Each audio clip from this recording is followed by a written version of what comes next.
ఇట్లాంటివి ఇంకా చూసుకుంటూ పోతే ఎన్ని వస్తాయి. ఇది ఆయన ఆలోచనపరం. లేట్ అవుతుంది కదా, అయిపోయినాక అన్నీ ఆన్సర్ చేస్తా. ఇది అయిపోయింది కదా.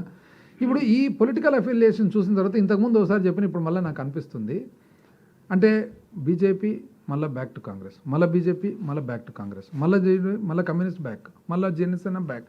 చూసిన తర్వాత ఇంతకుముందు ఒకసారి చెప్పి మళ్ళీ అదే గుర్తుకొస్తుంది. ఒక గొప్ప ఉదాహరణ, ఎలిజబెత్ టైలర్ అని ఒక యాక్ట్రెస్ ఉండింది. క్లియోపాట్రా అని చాలా గొప్ప ఫిల్మ్లో యాక్ట్ చేసిందనమాట. One of the famous actresses. ఆమె జీవితకాలంలో 7 సార్లు పెళ్లి చేసుకుందనమాట. అంటే విడాకులు పెళ్ళి, విడాకులు పెళ్ళి, విడాకులు పెళ్ళి. అయితే ఈ 7 సార్లలో ఒకే మనిషిని 2 సార్లు చేసుకుందనమాట, రిచర్డ్ బట్టన్ అనే మనిషిని. ఇది అట్లే లేదు, అదే టైప్. ఎన్నిసార్లు అయినా కూడా ఆ పార్టీలు అట్లే ఉన్నాయి, వాళ్ళు అట్లే కలుస్తున్నారు. అసలు ఆ పార్టీలు కూడా చూస్తే ఒక పార్టీ సిద్ధాంతానికి కంప్లీట్గా ఆపోజిట్. ఈయన మాత్రం అందరితో కలుస్తుంటాడు. కమ్యూనిస్ట్ సిద్ధాంతానికి బీజేపీ సిద్ధాంతానికి కంప్లీట్గా డిఫరెంట్, బీజేపీ సిద్ధాంతానికి ఇంకో సిద్ధాంతానికి కంప్లీట్గా డిఫరెంట్, కాంగ్రెస్కు బీజేపీకి కంప్లీట్గా డిఫరెంట్. ఈయన మాత్రం అందరితో అట్ ఎ టైం మాట్లాడుతున్నాడు. ఇది ఏమి అసలు, ఈ ఆర్ట్ ఏమి, ఈ స్కిల్ ఏమి, నాకైతే అర్థం కాలేదు. ఇది కాక ఇంకోటి ఈయన చేసినది ఏమంటే రాష్ట్ర పునర్వ్యవస్థీకరణ. ఈయన కాదండి ముఖ్యమైన కారకుడు, one of the important persons. ఏం చేసినాడు, 2008 లెటర్ రాసినాడు. ఏమని రాసినాడు, polit bureau of Telugu Desam party has discuss thoroughly on the conclusions arrived by the core committee and agreed with recommendations favour of Telangana state. Telangana చేయండి అని చెప్పి 2008 లక్షణంగా ఈయన రాసినాడు. అప్పుడు ప్రధాన ప్రతిపక్షం, అప్పటికే ఎన్నో సంవత్సరాలు మీరు ముఖ్యమంత్రిగా ఉన్నారు, మీరున్నారు. ఆ తర్వాత 2011 మళ్ళా చాలా శ్రీకృష్ణ కమిటీ రిపోర్ట్ వచ్చిన తర్వాత మీరు ఎందుకు ఇంకా ఆ రిపోర్ట్ని ప్రకారం మీరు చేయొచ్చు కదా అని చెప్పి సలహా, ఉచిత సలహా. అంటే ఉచిత సలహా అంటే ఎట్లా అంటే అది పెట్టుబడి లేదనమాట. అంటే పెట్టుబడి ఉండదు, ఇన్కమ్ ట్యాక్స్ ఉండదు, రాయల్టీ ఉండదు, ఉచితం ఉంటుంది అనమాట సలహా. మీరు చేయొచ్చు కదా అనేది. అరే మీ స్టాండ్ చెప్పండి, చెప్పినారు. మళ్ళీ ఏం చేస్తారు, 2012 ఏం చేస్తాడు, కరీంనగర్లో యాత్ర చేస్తూ మళ్ళీ ఏమంటారంటే నేను ఆల్రెడీ 2008 లెటర్ ఇచ్చినాను, తెలంగాణ ఫార్మేషన్కు మేము అనుకూలం, తెలంగాణ ఇవ్వండి మళ్ళీ రాస్తాడు. ఆ తర్వాత మేనిఫెస్టోలో ఏం రాస్తాడు, తెలుగుదేశం పార్టీ అధికారంలోకి వచ్చిన వెంటనే తెలంగాణ రాష్ట్ర ఏర్పాటుకు అవసరమైన రాజకీయ చట్టపరమైన చర్యలు తీసుకుంటాం.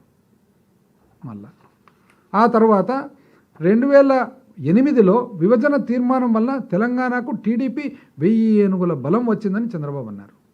1000 ఏనుగుల బలం వచ్చిందంట ఆ తీర్మానం చేసినందుకు, తెలంగాణ ఇవ్వమని చెప్పి తీర్మానం చేసినందుకు. తెలంగాణ సీమాంధ్ర తనకు 2 కళ్ళ సిద్ధాంతం. ఆ తర్వాత 2 కళ్ళు ఉంటే 2 రాష్ట్రాలని చంద్రబాబు చెప్పాడు. రాష్ట్రం విడిపోతే తెలుగుదేశం పార్టీ జాతీయ పార్టీ అవుతుంది. అంటే రాష్ట్రం విడిపోతే తెలుగుదేశం పార్టీ జాతీయ పార్టీ అవుతుంది. ఇది 2 కళ్ళ సిద్ధాంతం. అందుకని అప్పుడు కేసీఆర్ ఏమన్నారంటే అసలు నాకు అర్థమే కావడం లేదు, ప్రజలు ఇంత అమాయకులా అన్నాడు కేసీఆర్. ఎందుకంటే అదే తెలుగుదేశం పార్టీ ఆఫీస్ బంజారా హిల్స్లో అదే షామియానాలు, అదే సర్వలు, అదే అండాలు సమైక్యాంధ్ర మూమెంట్కి వస్తాయి. అదే తెలుగుదేశం పార్టీ ఆఫీస్ నుంచి అదే షామియానాలు, అదే అండాలు, అదే సర్వలు, అదే ప్లేట్లు తెలంగాణ మూమెంట్కి వస్తాయి. ఏంది ఇది అసలు, ఏ విధంగా ఈయన అసలు ఇది చేయగలుగుతున్నాడు.